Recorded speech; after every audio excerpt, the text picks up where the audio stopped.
ایک صحابی کا حیرت انگیز واقعہ۔ مدینہ کا بازار تھا۔ گرمی کی شدت اتنی زیادہ تھی کہ لوگ نڈال ہو رہے تھے۔ ایک تاجر اپنے ساتھ ایک غلام کے لیے پریشان کھڑا تھا۔ غلام جو ابھی بچہ ہی تھا، وہ بھی دھوپ میں کھڑا پسینہ پسینہ ہو رہا تھا۔ تاجر کا سارا مال اچھے داموں میں بک گیا تھا، بس یہ غلام ہی باقی تھا جسے خریدنے میں کوئی بھی دلچسپی نہیں دکھا رہا تھا۔ تاجر سوچ رہا تھا کہ اس غلام کو خرید کر شاید اس نے گھاٹے کا سودا کیا ہے۔ اس نے تو سوچا تھا کہ اچھا منافع ملے گا، لیکن یہاں تو اصل لاگت ملنا بھی دشوار ہو رہا تھا۔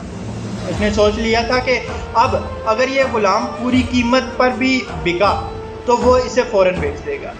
مدینہ کی ایک لڑکی کی اس غلام پر نظر پڑی اور اس نے تاجر سے پوچھا کہ یہ غلام کتنے کا بیچو گے؟ تاجر نے کہا میں نے اتنے میں لیا ہے اور اتنے کا ہی دے دوں گا۔ اس لڑکی نے بچے پر ترس کھاتے ہوئے اسے خرید لیے۔ تاجر نے بھی خدا کا شکر ادا کیا اور واپسی کی راہ لی۔ مکہ سے ابو حذیفہ مدینہ آئے تو انہیں بھی اس لڑکی کا قصہ معلوم ہوا۔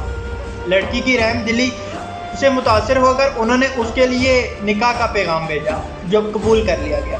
جو واپسی پر وہ لڑکی جس کا نام ثبیتہ بنت یعال تھا ان کی بیوی بن کر ان کے ہمراہ تھی، اور وہ غلام بھی مالکن کے ساتھ مکہ پہنچ گیا۔ ابو حذیفہ مکہ آ کر اپنے پرانے دوست عثمان ابن عفان سے ملے تو انہیں کچھ بدلا ہوا پایا اور ان کے رویے میں سرد مہری محسوس کی۔ انہوں نے اپنے دوست سے استفسار کیا کہ عثمان یہ سرد مہری کیوں؟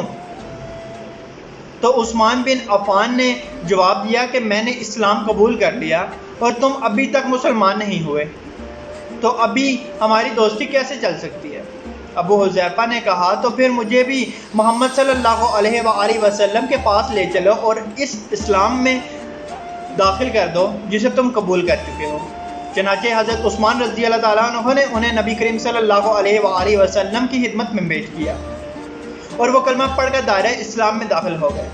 گھر آ کر انہوں نے اپنی بیوی اور غلام کو اپنے مسلمان ہونے کا بتایا تو ان دونوں نے بھی کلمہ پڑھ لیا۔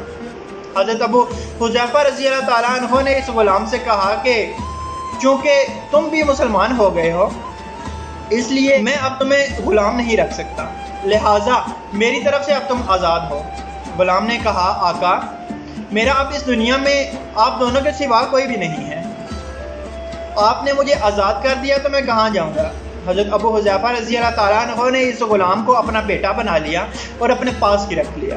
غلام نے قرآن پاک سیکھنا شروع کر دیا اور کچھ ہی دنوں میں بہت سا قرآن یاد کر لیا، اور وہ جب قرآن پڑھتا تو بہت خوبصورت لہجے میں پڑھتا۔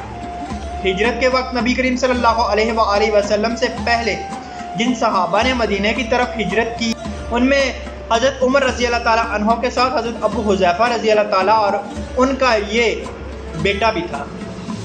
مدینہ پہنچ کر جب نماز کے لیے امام مقرر کرنے کا وقت آیا تو اس غلام نے خوبصورت تلاوت اور سب سے زیادہ قرآن حفظ ہونے کی وجہ سے چن لیا گیا، اور ان کی امامت پر حضرت عمر رضی اللہ تعالیٰ عنہ جیسے جلیل القدر صحابی بھی نماز ادا کرتے تھے۔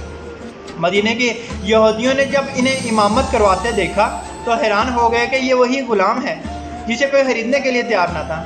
آج دیکھو کتنی عزت ملی کہ مسلمانوں کا امام بنا ہوا ہے۔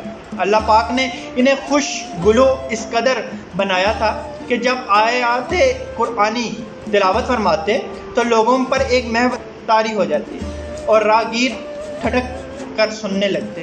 ایک دفعہ ام المومنین حضرت عائشہ رضی اللہ تعالیٰ عنہ کو رسول اللہ صلی اللہ علیہ وآلہ وسلم کے پاس حاضر ہونے میں دیر ہوئی۔ آپ صلی اللہ علیہ وآلہ وسلم نے توقف کی وجہ پوچھی تو بولی کہ ایک قاری تلاوت کر رہا تھا، اس کے سننے میں دیر ہو گئی، اور خوش الحانی کی اس قدر تعریف کی کہ حضرت صلی اللہ علیہ وآلہ وسلم خود چادر سنبھالے ہوئے باہر تشریف لے آئے۔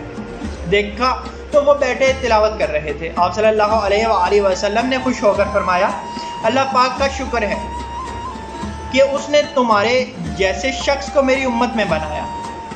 کیا آپ جانتے ہیں کہ یہ خوش قسمت صحابی کون تھے؟ ان کا نام حضرت سالم رضی اللہ تعالیٰ عنہ تھا، جو سالم مولی اور حضرت ابو حذیفہ رضی اللہ تعالیٰ عنہ کے نام سے مشہور ہوئے۔ انہوں نے جنگ موتا میں جام شہادت نوش کیا. اللہ کی کروڑوں رحمتیں ہوں ان پر. اللہ پاک آسانیاں حاصل اور تقسیم کرنے کی توفیق عطا فرمائے. آمین. جزاک اللہ.